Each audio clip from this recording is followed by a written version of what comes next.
Hey, so what's up, guys? Welcome back to another session of this lecture series. And today is Friday, so start of a weekend. And sun, sand, and sea is what is waiting for me. But let me finish this topic before I head for a nice weekend. Okay, so today we'll be discussing about acetylcholine and related drugs, and we'll be also looking at a few drugs which are reversible anticholinesterases. These drugs increase levels of acetylcholine and the synaptic levels by inhibiting degradation of acetylcholine. So I have listed these drugs under this session.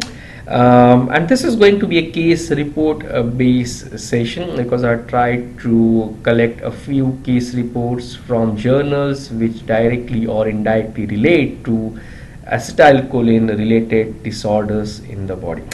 Okay, so let's start the session. As you all know, autonomic nervous system is divided into two types. One is what is called as cholinergic or parasympathetic nervous system. This involves mainly receptors stimulated by acetylcholine, but a few other peptides are also responsible for the relay of information, but need not talk about them right now. This system has a craniosacral outflow. What do you mean by craniosacral outflow? A few cranial nerves, as far as therapeutics is concerned, and maybe vagus is the most important nerve which is involved. Along with it, I think glossopharyngeal and oculomotor are involved. If anything left, let me know. And a few sacral nerves are also involved as far as this system is concerned. So it's called as craniosacral outflow. As against adrenergic nervous system, which is your flight or a fight response, or is also called a sympathetic nervous system, which acts on receptors stimulated by adrenergic neurotransmitters, basically in the form of adrenaline, noradrenaline, and dopamine. These neurotransmitters also flow through the bloodstream, whereas you don't get acetylcholine flowing through the bloodstream. There is reason for that. We'll get to it in a few slides to come. So when we talk of cholinergic drugs, we talk of parasympathetic nervous system or acetylcholine. Now the two terms which relates to this system, that is rest and digest, and feed and breed. Okay, the feed and digest is the same, so it has basically three things: rest, digest, and breed, I should say.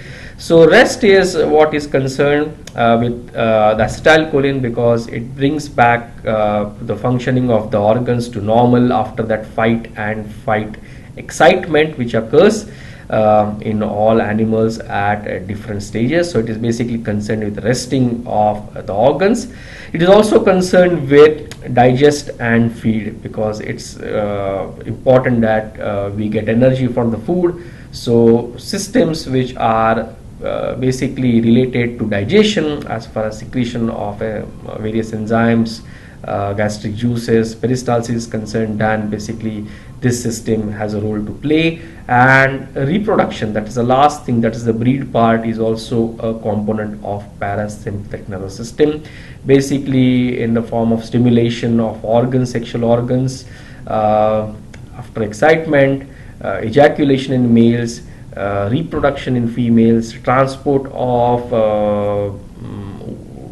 eggs in females through the fallopian tube. This is all concerned with the parasympathetic nervous system. So it has a huge role to play as far as reproduction is concerned. So three words to describe the parasympathetic nervous system is rest, digest or feed, and the last is the breed.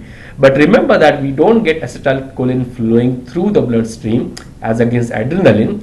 The reason being, it puts body's functions to rest. That's important, and too much of a rest is harmful because it can stop the body from functioning.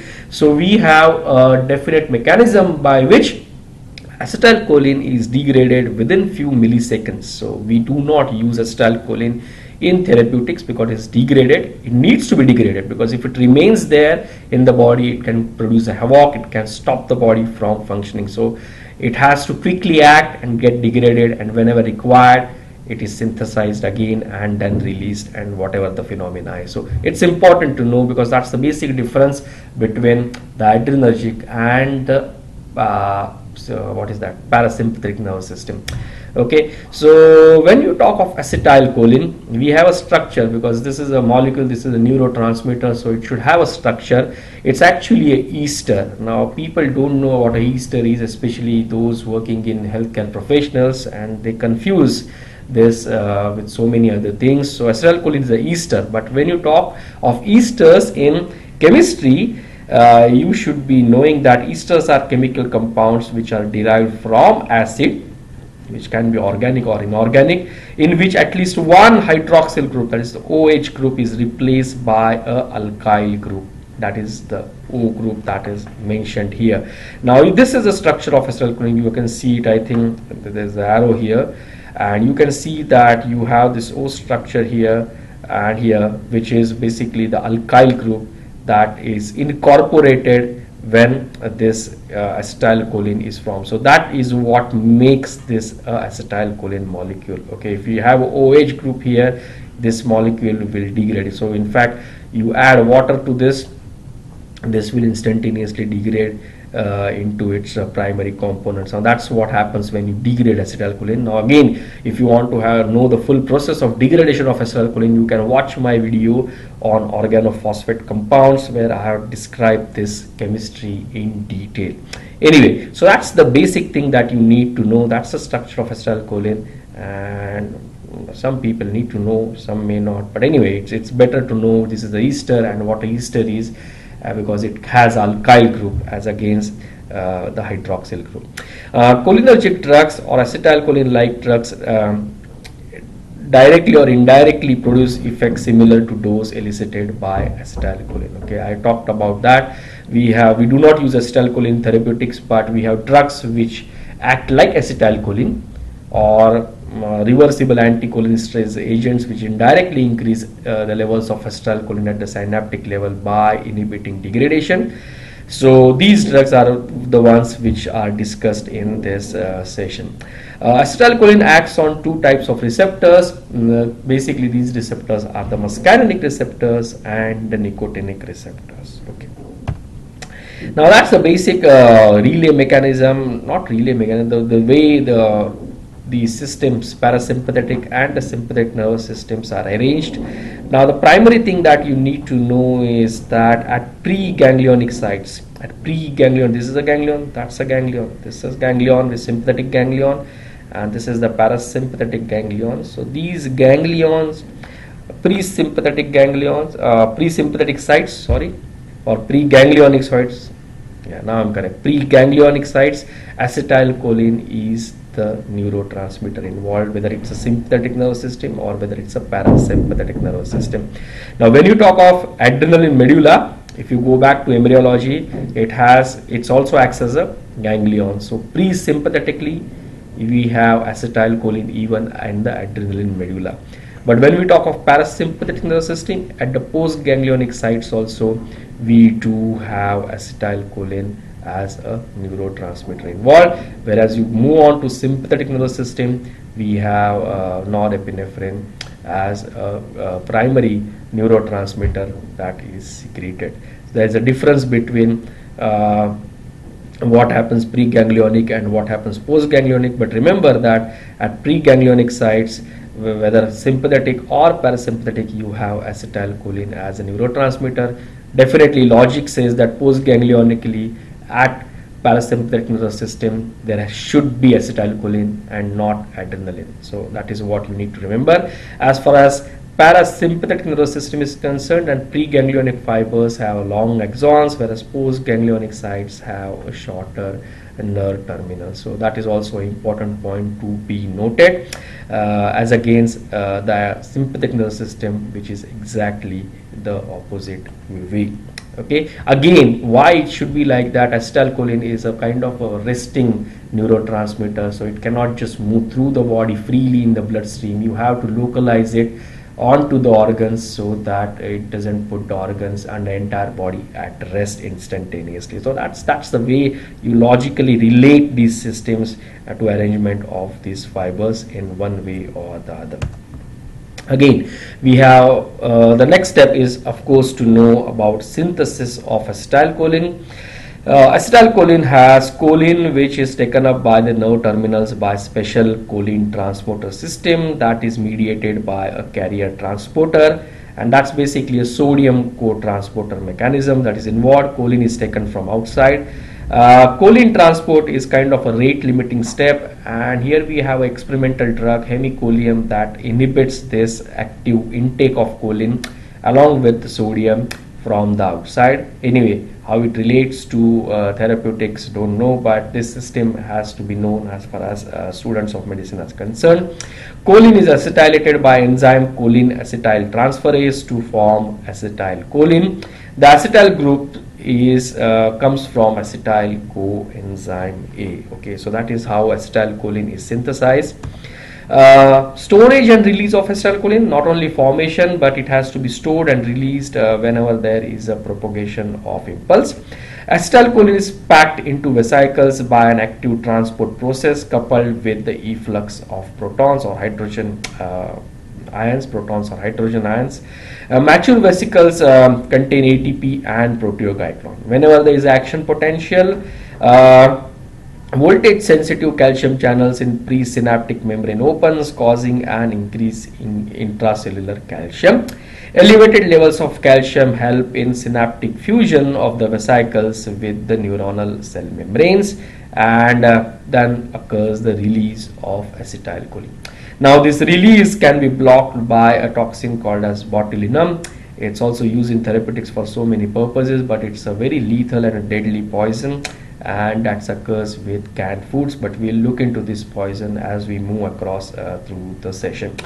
Acetylcholine once released is degraded instantaneously by acetylcholine esterases to form acetic acid and choline in the synaptic clefts, and choline is again goes back by co-transporter of sodium inside for recycling to form acetylcholine. So that's the basic way of synthesis, storage and release of acetylcholine. So in short, it is formed, stored in the vesicles, and whenever there is a impulse coming up, the fusion of the vesicles takes place with the cell membrane, neuronal membranes, to release acetylcholine. And under all these steps, you have drugs and poisons which can block the release of or synthesis of acetylcholine. So that is what is the short summary of this entire process. That's the way chemically you look at this synthesis and degradation. This is acetyl coenzyme A, and that's choline molecule which is taken up by the neurons along with the sodium co-transporter from the outside. These two mix acetylcholine coenzyme A and choline with the help of enzyme acetyl transferase to form acetylcholine. Now remember acetylcholine structure I showed you, we have incorporated, here is the OH group, you take this OH group away and put inside what you call it as an alkyl group, and that what makes this molecule acetylcholine, because this is a ester and ester should have an alkyl group as against choline which has a hydroxyl group. So that's removed, you incorporate alkyl group and make this acetylcholine which is a ester. Acetylcholine, this is the structure again, this is synthesis, this is degradation, so that is acetylcholine, the entire molecule. Now if I want to degrade this, you can fuse in water, because water has hydroxyl group, OH group. So you mix this acetylcholine with water with the help of a esterase enzyme that breaks ester, and you form what's called as choline and acetate here. In fact, you take out this alkyl group to incorporate hydroxyl, that is OH group. That is what is happening, right? So OH group is involved, alkyl group is taken out. So you break it by again introducing a hydroxyl group. Now this is important because you need to know this so that the fundamentals of this entire system become very clear to you. Introduction of alkyl group for formation of acetylcholine, and to break acetylcholine, introduction of a alkyl group, and that is what we call it as ester, and esterases are enzymes that break ester. So choline esterases are the enzymes which break that acetylcholine ester by incorporating the hydroxyl group again with the help of water. You have a degradation and control. Of course, degradation we have seen it occurs with the help of cholinesterase enzyme. There are two kinds of cholinesterase enzyme. The one is called as the true cholinesterase enzyme, and the other is called as butyryl or pseudo cholinesterase enzymes. True enzyme or true cholinesterases are present all over the body. They are very fast in action and they degrade acetylcholine within a few milliseconds, as against the pseudo type, which are basically present in and around GIT and to extent in plasma.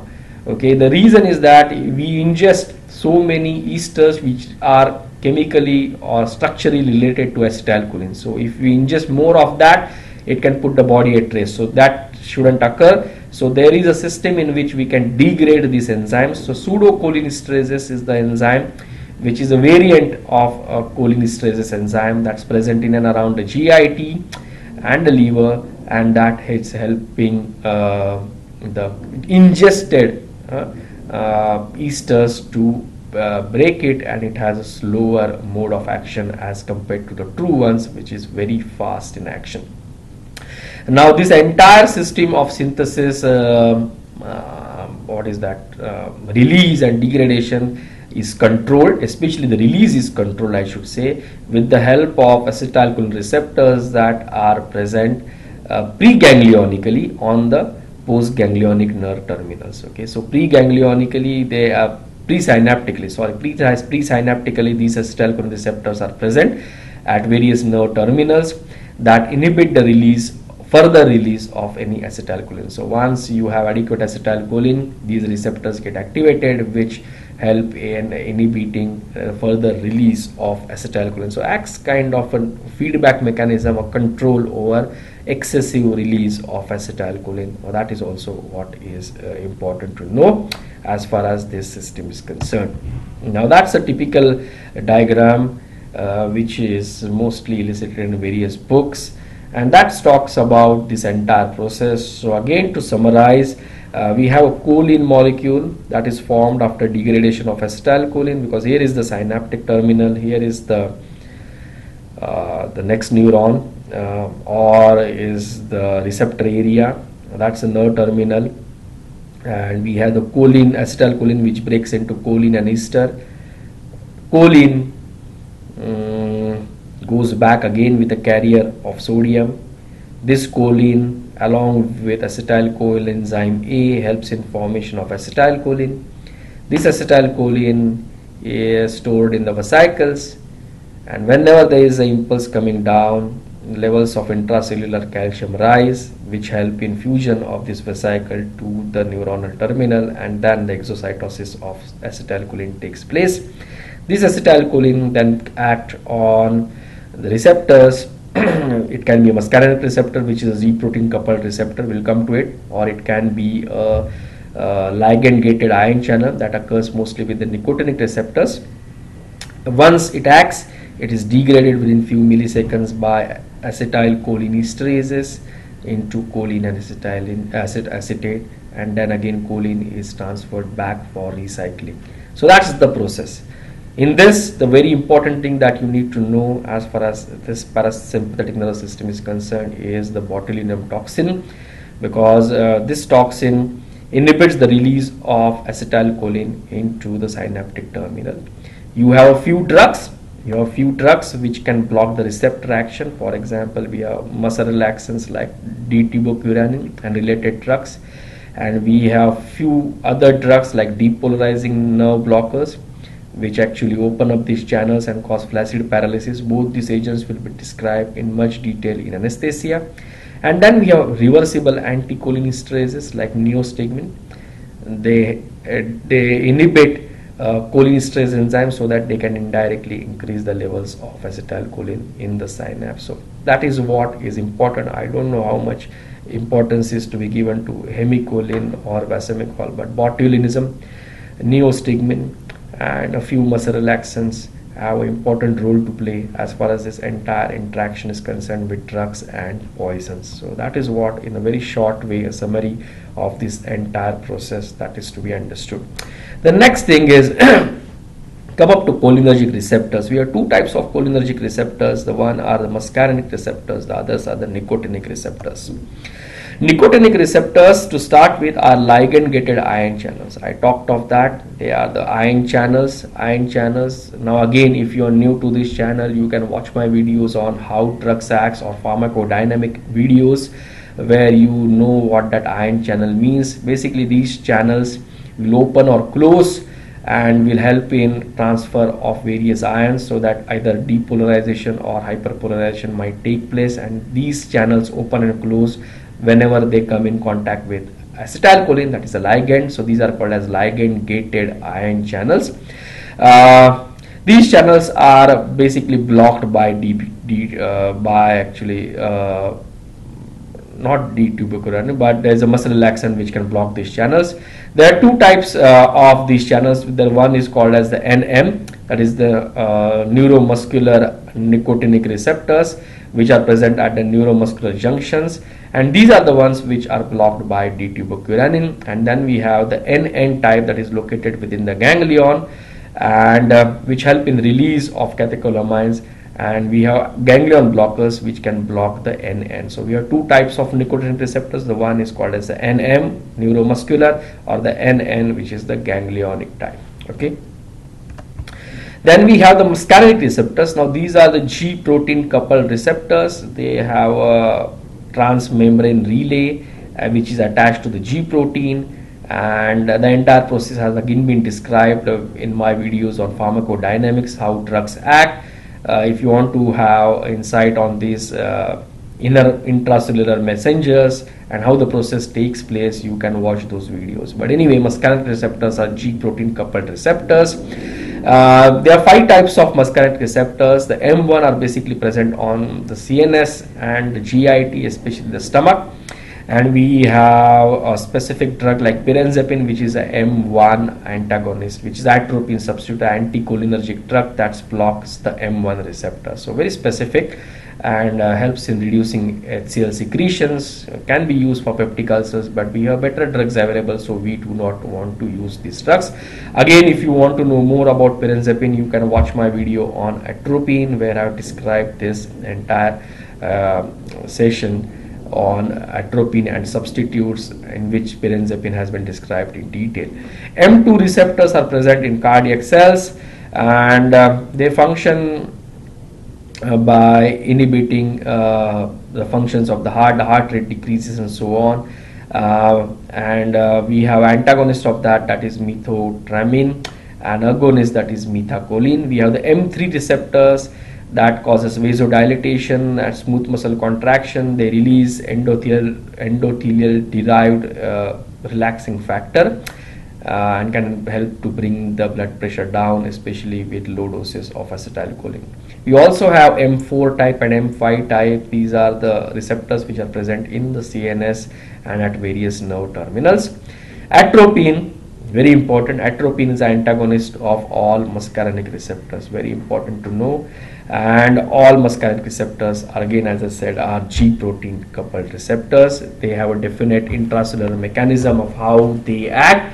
What I remember is that muscarinic receptors have a system, intracellular system, in which it can help in formation of diacylglycerol and inositol triphosphate, that in turn help in I should say increase or decrease of adenyl cyclase and various protein kinases that bring about the functions of acetylcholine within the body. So that is what needs to be understood as far as these systems are concerned, as far as intracellular G protein mechanisms are concerned. But anyway, the detail of that is in some other video related to pharmacodynamics. Effects of acetylcholine in the body: it can cause bradycardia, that's basically the M2 receptor function. It puts hearts to rest, so it can bring bradycardia. It can dip the blood pressure at low doses. It increases secretions, salivation, lacrimation, bronchial secretions that basically occurs due to M3 and M2 receptors. As far as eye is concerned, then circular muscles of the iris contract and spasm of accommodation occurs due to ciliary muscles contractions. This is basically attributed to M3 receptors. So you have that pinpoint pupil which occurs when you give cholinergic drugs. As far as bladder is concerned, it consists of various smooth muscles. So bladder contracts and sphincter relaxes, so helps in urination. Again, action related to M3 receptors. As far as GIT is concerned, it increases contractions. It helps, not helps, I should say, it can cause diarrhea, cramps. Again, M3 receptors are involved. So basically, M1 is basically CNS and upper GIT, that is stomach. M2 is more of CVS issues. M3 is basically more of smooth muscle related issues, I should say. Then we come to the NM receptors, which causes skeletal muscle contraction, that is the nicotinic receptors, but a subtype of that NM, that is a neuromuscular, the name itself suggests, where it should be neuromuscular junction, so causes contractions. Whereas NN, that is the ganglionic type, it is present in the ganglion. At high doses, ganglions get stimulated, which helps in release of various sympathetic catecholamines that causes increase in the blood pressure, because you stimulate a ganglion. That occurs, as I said, because preganglionically acetylcholine is the receptor. So you increase acetylcholine levels, ganglion gets stimulated, and ganglion once gets stimulated, the sympathetic ganglion gets stimulated, it has to release norepinephrine. So once that gets released, the blood pressure has to rise. So it's an indirect effect, not a direct effect. But as I said, preganglionically at both sides, whether both systems, whether sympathetic or parasympathetic, you should have acetylcholine as a transmitter. So at high doses, ganglion gets stimulated, even the sympathetic ones get stimulated, which helps in the release of the sympathetic neurotransmitters, which increase the blood pressure. As far as CNS is concerned, most of these esters do not cross the blood-brain barrier, so no specific effects are observed, but you can get a pattern of excitement, which can then be followed by a pattern of depression once you give these catecholamines to individuals. So, but that's a very non-specific effect of acetylcholine onto the body. Anyway, so that's about effects of acetylcholine on the body as far as macroscopy is concerned. Now coming up to case reports related to cholinergic system. So till now we have seen what happens with acetylcholine, where it acts, how it acts, and the effects of the body. But now let's try to judge it as far as case reports are concerned, because there comes the uses of acetylcholine and related drugs, and also drugs related to reversible cholinesterases. Now here is a case report in which acetylcholine is not released. Now as I talked to you earlier, acetylcholine is not released in a case related to botulinum toxin, okay, because that inhibits the release of acetylcholine in the synapse. So once there is no release of acetylcholine, the entire system is going to get affected, because there is not going to be any relay of signals across the synapse. So there is going to be kind of a paralysis for the muscles, because there is no impulse coming up to them. Okay, so here is a case of a patient who was admitted to ICU, intensive care unit, for diplopia, dysphagia and ptosis, followed by descending paralysis and respiratory failure. Okay, so you can see that his muscles are not working. Okay, why it should occur? There can be various reasons for that. Let's see the case. He has confused consciousness, normo-isochoric pupil, bilateral positive light reflex.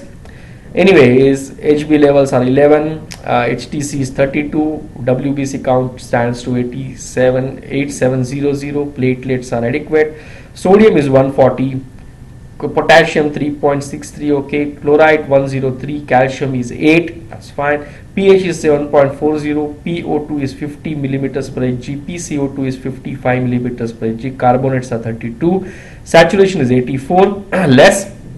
Patient was intubated awake and ventilated by mechanical ventilators.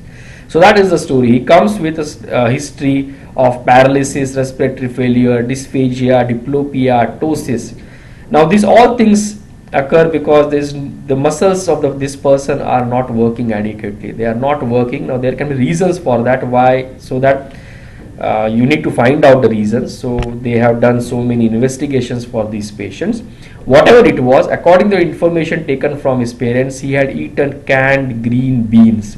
Very important, canned.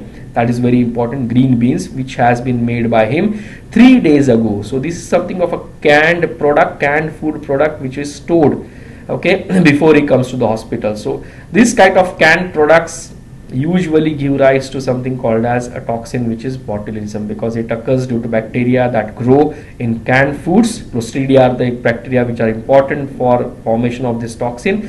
We have two variants of that, A and B anyway. So it is responsible for this kind of a poison. Okay.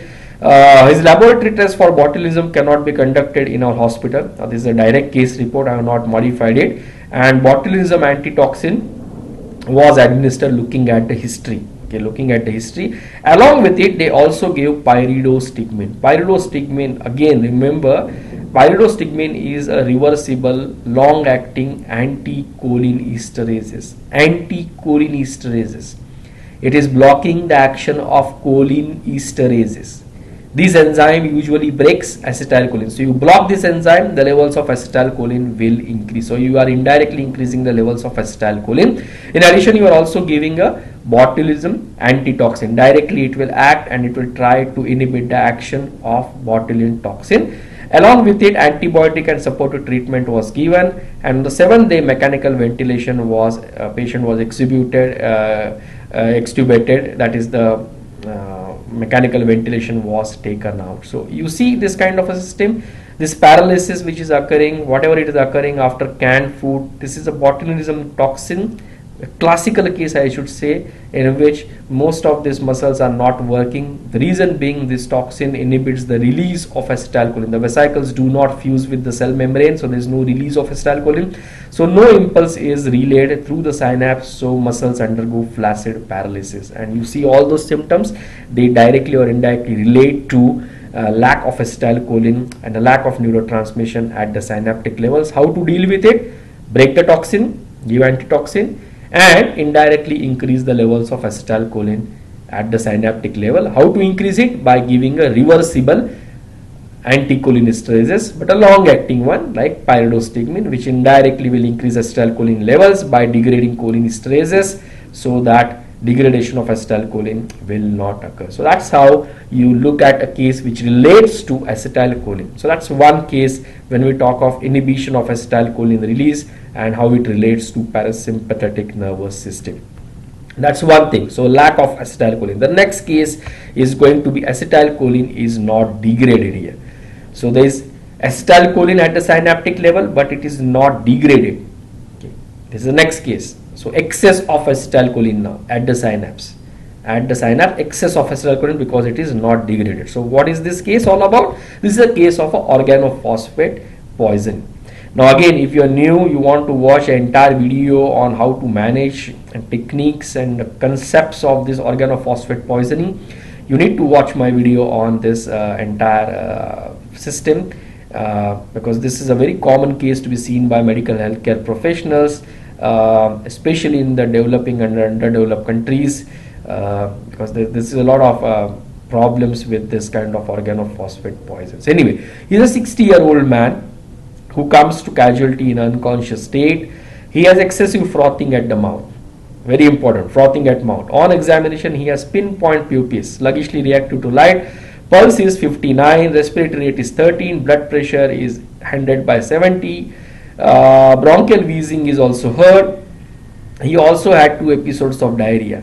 He complained of nausea and vomiting. In addition, excessive sweating, runny nose, excessive lacrimation were observed by his relatives. And on the next day of admission, he had 1 seizure attack. His wife gave the history of intake of malathion, that is organophosphate compounds.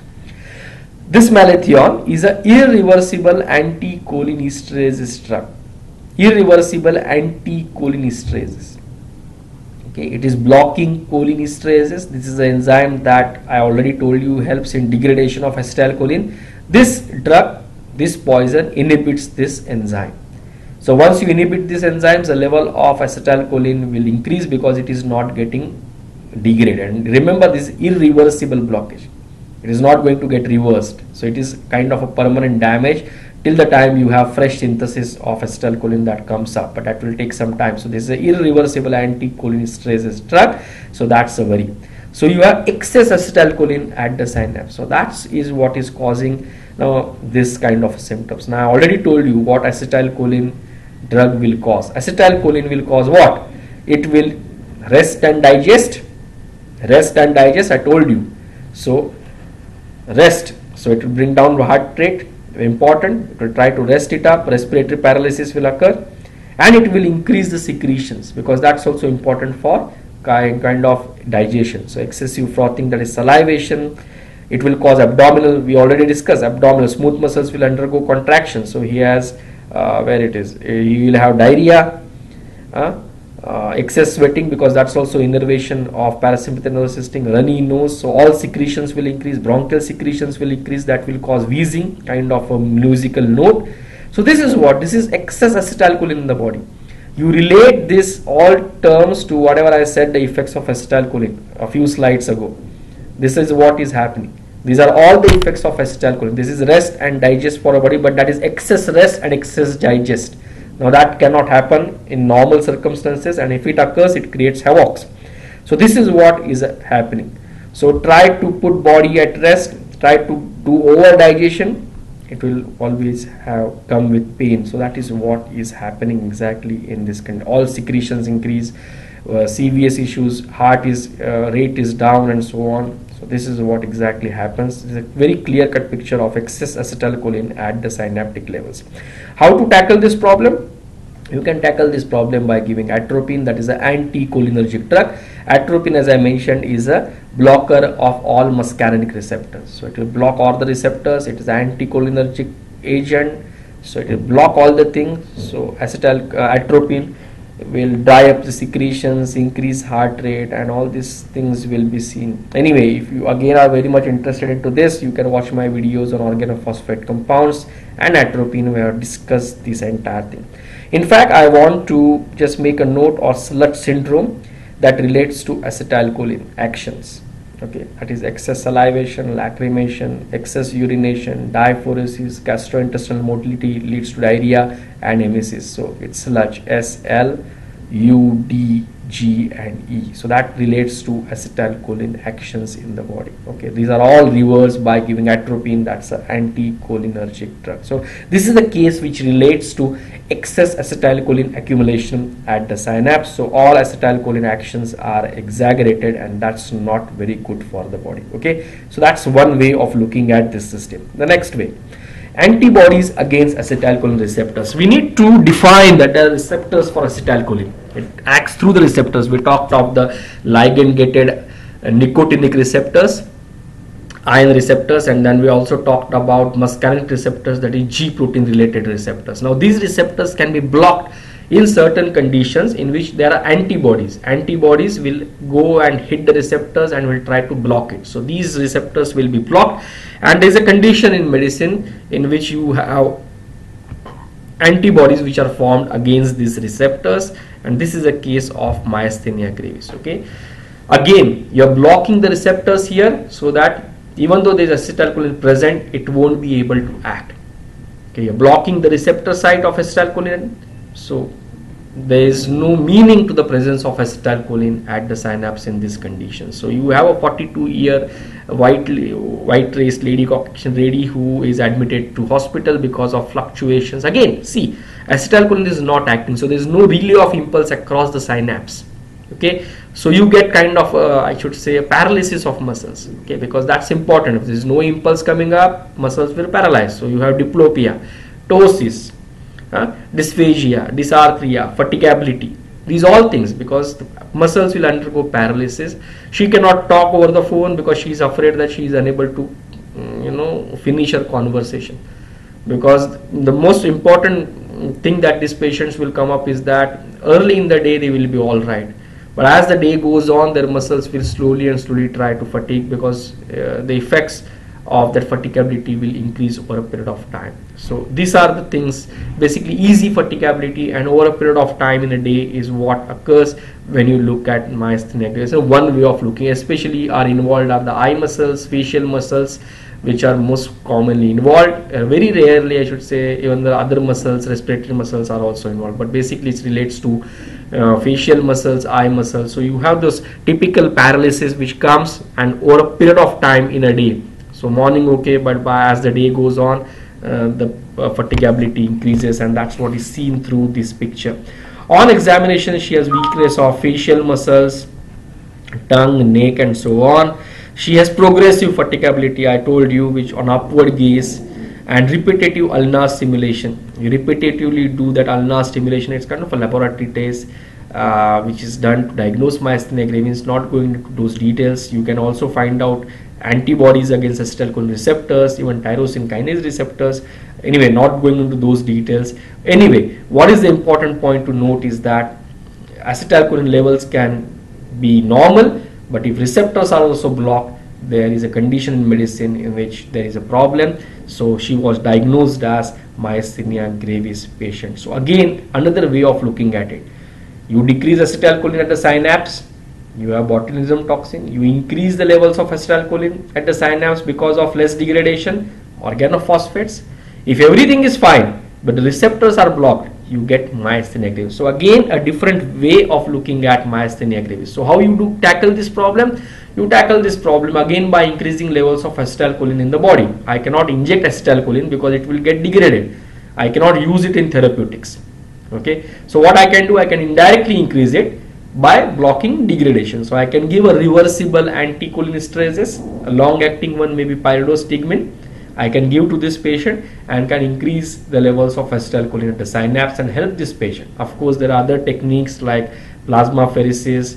You take out the thymus. You can give drugs, immunosuppressants like azathioprine and so on. But that's the proper treatment. Just looking at what's happening inside, you can indirectly increase the levels of acetylcholine so that you take out that antibodies out and then fix acetylcholine again back on the receptors and can help those patients. So that is other way of looking at the parasympathetic nervous system with the case of myasthenia gravis. Now that is what you look for. You can give here edrophonium. Now that's also kind of a very short acting reversible anticholinesterase agent. You can give it to diagnose actually myasthenia gravis. So give it if the patient comes out of the symptoms. Okay, if the patient comes out of the symptoms, it is a case of myasthenia gravis. Okay, but very short acting, it's only for the diagnostic profile. Anyway, a few people would be interested in knowing the role of edrophonium. So edrophonium is kind of a diagnostic agent, anticholinesterase agent, but a very short acting and used for diagnostic purposes. Again, the basis for use I explained you, indirectly increase acetylcholine levels by inhibiting degradation, but for short acting. So it's basically for diagnostic purpose. She was treated, as I told you, by a long acting, same kind of drug, but a very long acting drug. So it acts for like 4 to 5 hours, pyridostigmine, but is used. Sorry, where is gone? Okay, so that's about a case of myasthenia gravis where the receptor issue comes of acetylcholine. Now let's look at acetylcholine within the CNS, because this is a neurotransmitter which is involved in so many functions, right? We talked of so many receptors. M1 receptors basically important for relay of signals in the CNS, also M4 and M5 to extent. So there should be a condition in which imbalance of acetylcholine in the CNS may cause a disease or a disorder, and here is a case of Alzheimer's disease. So here is a 73-year-old woman who was brought to neurological examination by her brother because of 3-year history of memory impairment. Okay, so she has memory problems. She completed high school, worked as clerical job, she has retired. So she's an old person, 73-year-old, I think lived normally without any medical condition, lived alone, maintained her own home, financial affairs. So quite a active lady till the death of her husband in 1980. Her brother has seen that there's a worsening of memory impairment, difficulty in finding words. Patients become angry at suggestions. She may have a progressive impairment. Okay, other decline in housekeeping and financial affairs have been noted. She has no other complaints. Elevated blood pressure was documented on several occasions. That's the only thing. She has never took any other medication, and she has no children, and she has a hysterectomy done. That is, a uterus was taken out. I don't know whether fully or whatever it is, for what reason. But anyway, that was taken out. So that's the history. So there is kind of a CNS problems associated with this lady, especially with memory, finding words, managing her home affairs, financial affairs, and so on, and that is gradual in progress. Her speech was highly anomic and paraphasic with a tendency to use vague references such as things and stuff. So she is not able to understand and recollect words. Okay, she was able to provide her name, but when asked about her current age, she said, "I don't know." So there is a lack in information. She is not getting up correctly. She is not remembering things correctly. She incorrectly stated her birth month, but then she became aware of this. Given three choices, she was able to give the correct one. She tend to be preservative, both verbal, and she's kind of defensive mechanism. She's trying to get over on to this problem. The conclusion of the elevation was that she met research criteria for probable Alzheimer's disease. So that is what it comes to my mind. She required complete supervision around the clock to ensure her safety, and that she would probably benefit from social stimulation provided by a group living situation. So she is a case of Alzheimer's disease. Now one of the therapies,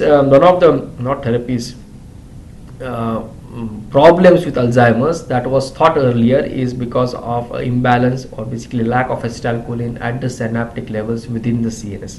So less of acetylcholine due to age or so many problems, and there's a delay in the information which is passed from one neuron to other neuron, and the neural circuits do not work properly, and that's why you get all these problems related to memory, speech, worsening of lifestyle, financial affairs, and so on. So these are the conditions which relates to imbalance of acetylcholine levels in the CNS. Of course, this is the age-old therapy of Alzheimer's disease.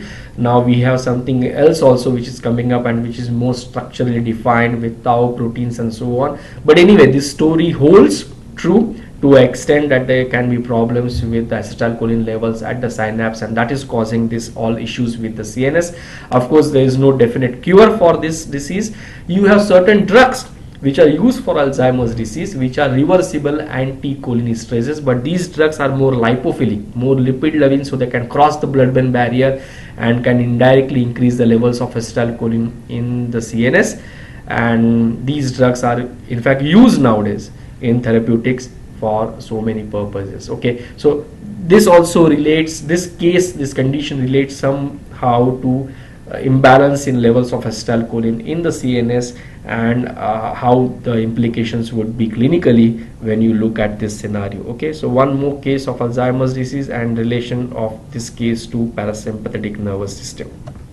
Okay, we can use acetylcholine related drugs in therapeutics. So as I said, acetylcholine cannot be used in therapeutics because it's degraded instantaneously. So but acetylcholine related drugs can be used in therapeutics. And here's a case of acute close angle glaucoma. He is a 51-year-old. Glaucoma is an eye condition.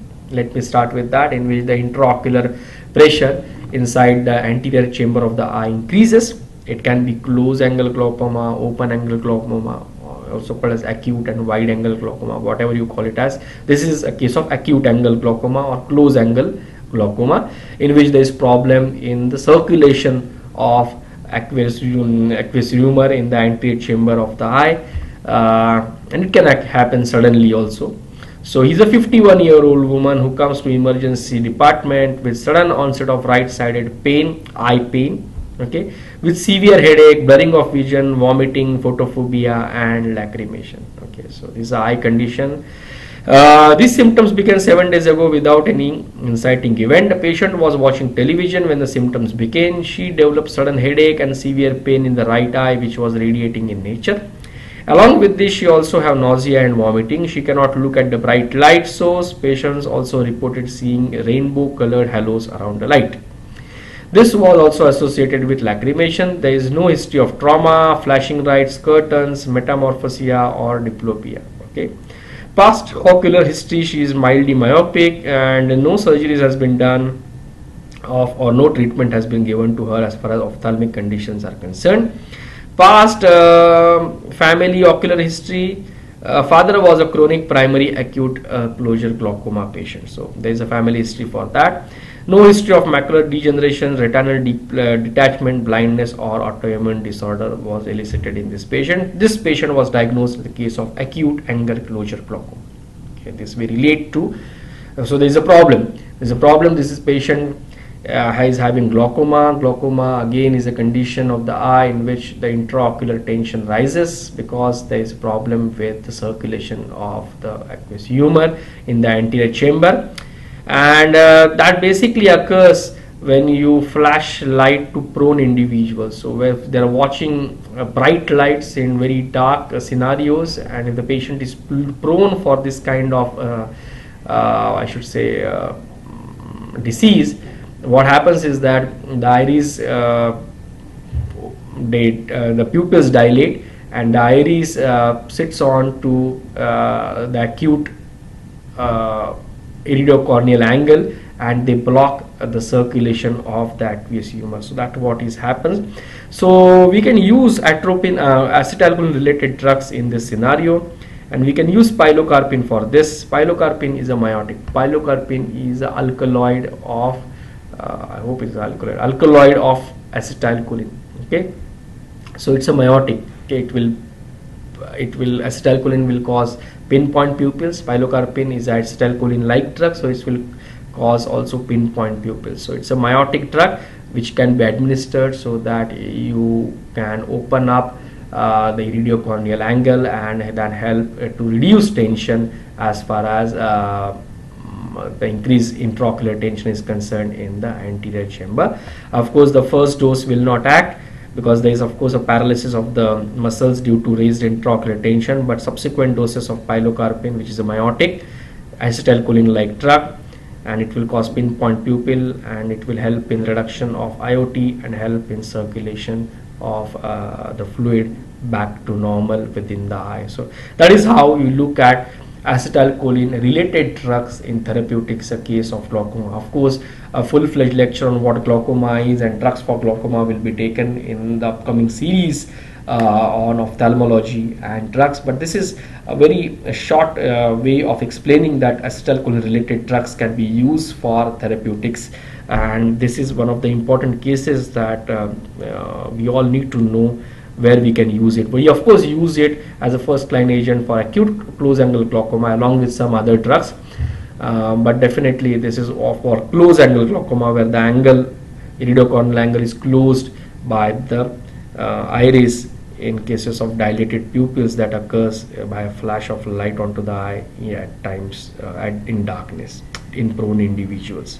So that's how we look at acetylcholine in one more way, or parasympathetic drugs in some way. Okay, so now coming up to classification of cholinergic drugs, we have these esters of choline. I already talked what esters are. So we have acetylcholine, we do not use in therapeutics. Methacholine, carbachol, basically experimental drugs, even though they have a few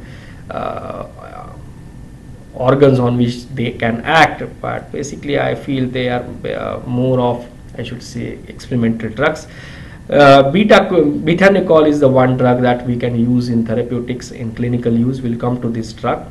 And then we have alkaloids. Now again, what are alkaloids? Because know that first to go up and to know the sequence then. So alkaloids are chemical compounds that contain mostly basic nitrogen atoms. So they contain nitrogen atoms, so that's why we call them as alkaloids. The group may also include some related compounds with neutral or even weak acidic properties. So they have nitrogen atoms and they can be acidic in nature. We have muscarine, that is not used in therapeutics. Aracholine, we do not use it, but pilocarpine, I gave you example in acute close angle glaucoma, we use pilocarpine. Acetylcholine like drug, but it's an alkaloid of acetylcholine related drugs. Okay, so that is what you need to know as far as classification of these agonist drugs are concerned. Again, if you don't know what agonist is, you need to watch my video on agonist and antagonist to know more about these terms. Okay, now coming up to pilocarpine, what is this drug? We use basically as eye drops 1 to 4%. It is a non-selective agonist and acts on all muscarinic receptors.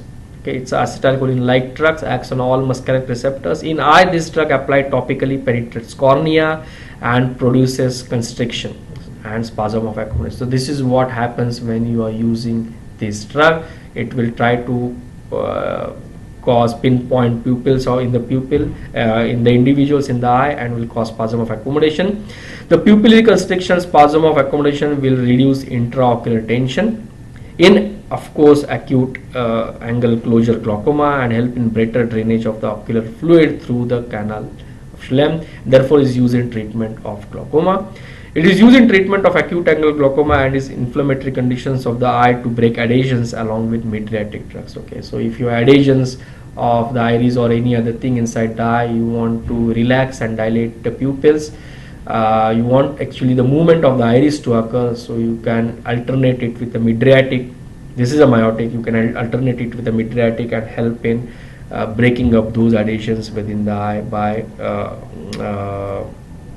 kind of inducing movement in the iris of the eye. So that is how the second known use of pilocarpine, basically ophthalmic drug, a miotic drug, and why it is used I already gave you the insight on that.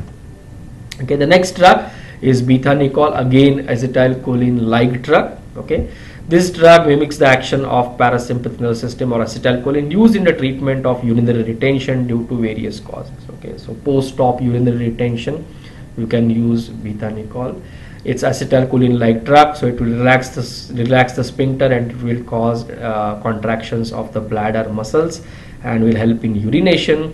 It's available as injectable form and also as oral formulation. So it is basically used, I should say, not a first choice, but it can be used for post-op conditions. Okay, it's basically urinary retention that occurs post-operatively in many cases, and that's functional in origin and not structural something. So you can use bethanicol in those conditions. Again, acetylcholine like drugs, we use it for effects of acetylcholine onto the body, and there is a use for this drug definitely in therapeutics.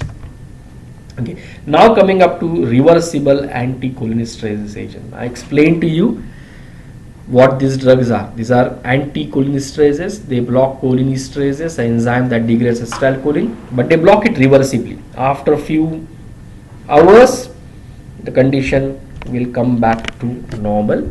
Again, the acetylcholine degradation will occur instantaneously, but for a few hours that degradation will be halted. So this kind of reversible phenomena, not something which is irreversible. If I just put irreversible here, it goes in favor of poisons like nerve poisons, organophosphates, and so on. So that goes another way. These are reversible anticholinesterase drugs.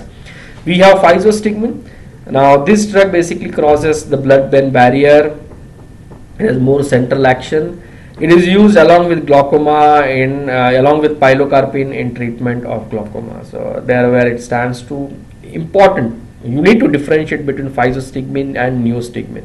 Physostigmine is more of central origin, has ophthalmic use, can cross the blood-brain barrier. There is a BBB. Okay, whereas neostigmine is more peripheral action. It cannot cross the blood-brain barrier. It is basically related to whether they are tertiary amines or quaternary amines. Need not go into those details, chemistry details, but just remember that neostigmine is more peripheral in action as against physostigmine, which is more central in origin.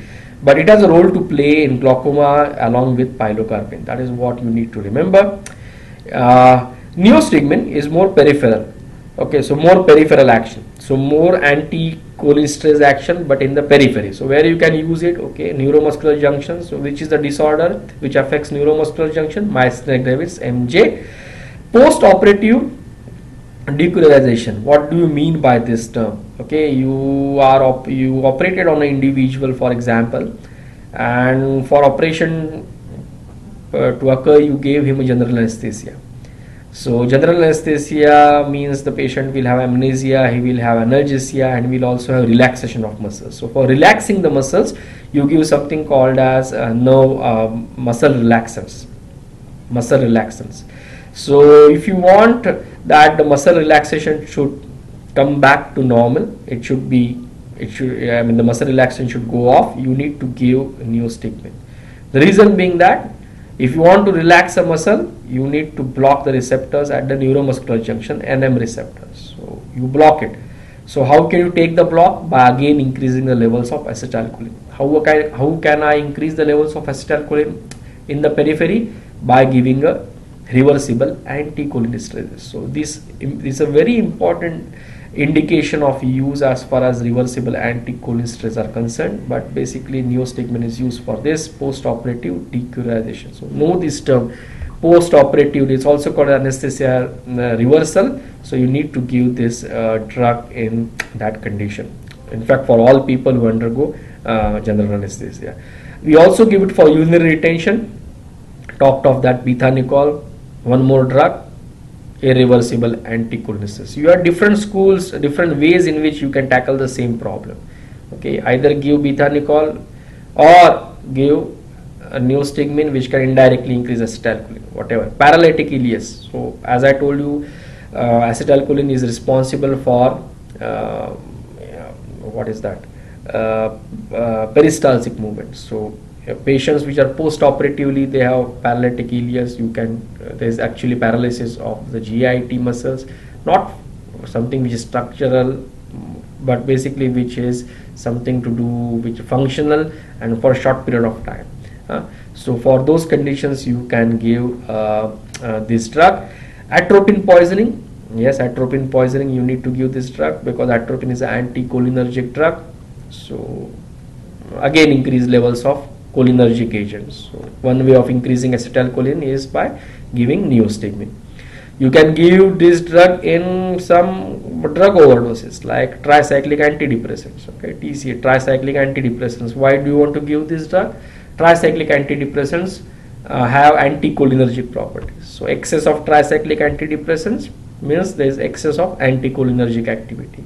So to manage that anticholinergic activity, you need to give anticholinesterase agent. Again, all these things you see one way or the other relate to increasing levels of acetylcholine at the synapse, okay, indirectly.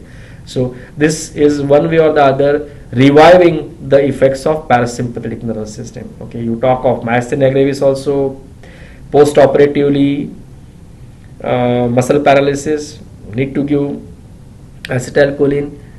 How to give it? Neostigmine is the way. Urinary retention, post-op, paralytic ileus, atropine poisoning, drug overdose, especially TCA and so on with anticholinergic properties. One way or the other, this relates to increasing levels of acetylcholine at the synapse.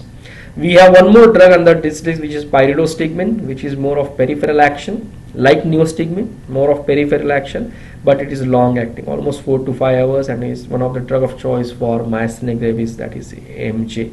We talked of one more agent as edrophoninium, that is a very short acting, but only for diagnostic purpose as far as myasthenia gravis is concerned. Now if that was about some other conditions, now we come up to Alzheimer's disease. We also use, as I informed you, Alzheimer's disease is a disease related to imbalance of acetylcholine levels in the CNS. So we want anticholinesterase agent, but which can cross the blood-brain barrier.